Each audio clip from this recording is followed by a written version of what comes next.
Change Canada says it is monitoring the situation. Joining us now is Gord. He is the Member of Parliament for Courtenay Alberni. And he joins us. Hi, Ron. Yeah. Hello, Gord. Thank you so much for taking the time. Yeah, well, thanks for reaching out. So what have you heard from residents in the area about this? Well, we've been hearing from residents for quite some time about their concerns about, shipbreaking that's taking place, on the shores of Union Bay, and, just in an area that's a sensitive ecosystem. It's a really important ecosystem, as you know, and, where over half the shellfish in British Columbia is being grown. So it's a sensitive area, and it's an important area when it comes to the environment. What are the specific environmental impacts that you're worried about? Well, shipbreaking around the world is, there's a lot of risks when it's associated with shipbreaking. They're old ships. They can contain asbestos, heavy metals like mercury and lead, and polychlorinated biphenyls and PCBs, carcinogenic, polycyclic aromatic hydrocarbons, contaminated bilge water and ballast water containing sediment and bioorganisms. So these toxins affect both the employees that work on these sites and their families, because things like asbestos can be carried home in their clothing. We know that, what these toxins already can do to the environment. So there's huge concerns around this being done and making sure that it's done right. So around the world, they've taken, a different approach in different jurisdictions, and Canada's falling, far behind when it comes to shipbreaking regulations. Basically, we don't really have any, and the government hasn't taken action. They keep touting their ocean protection plan and how they're championing protecting our oceans, but they're failing miserably when it comes to shipbreaking.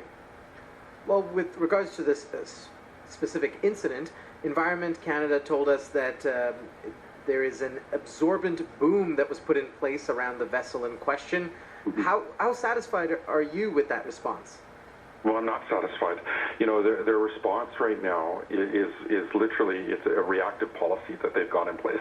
We've made it clear that there was going to be an incident at some point, in this area, and they said that they couldn't do anything until there was an actual impact on the environment, something that might affect fish or habitat destruction and or disruption, harmful alteration to habitat, and of course we knew this was coming. It's happened, so no spills are good, and none should be tolerated. And there really is a huge need for federal regulations and more accountability from the federal government for prevention, instead of waiting for an incident to take place and then responding. And I think everybody's appalled at the pace of the federal government to respond to a huge void when it comes to regulations and environmental laws that are there to supposed to be there to protect us when it comes to industry like this. And again, I do believe shipbreaking has a very important role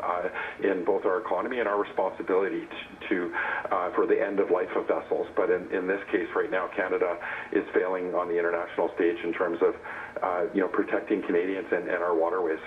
How can shipbreaking be done more environmentally, in a more environmentally conscious or sustainable way?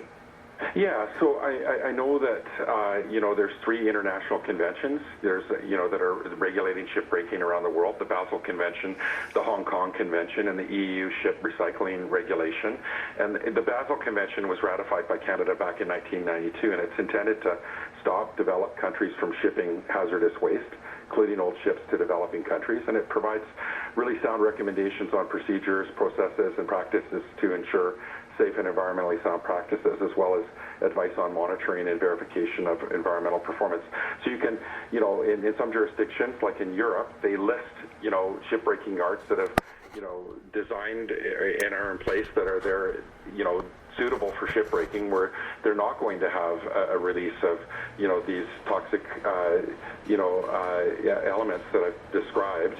And, it's something that we know that Canada needs to do, and ensure that, we're creating a circular economy where we can be responsible. And, these shipyards often have a floating dry dock, for example, and they have, full containment of the liquids and the materials that they're dealing with in a responsible way. way of disposing with them, but they're certified. So we don't have those regulations in place in Canada. So I put forward a motion in the House of Commons, M68, on shipbreaking, calling on the government to recognize the risks associated with dismantling of the end of life of marine vessels and the opportunities also associated with that, but the risks to workers and the environment, and also for Canada to step up its standards on shipbreaking and regulations, and to create more oversight of shipbreaking and the disposal of end-of-life marine vessels.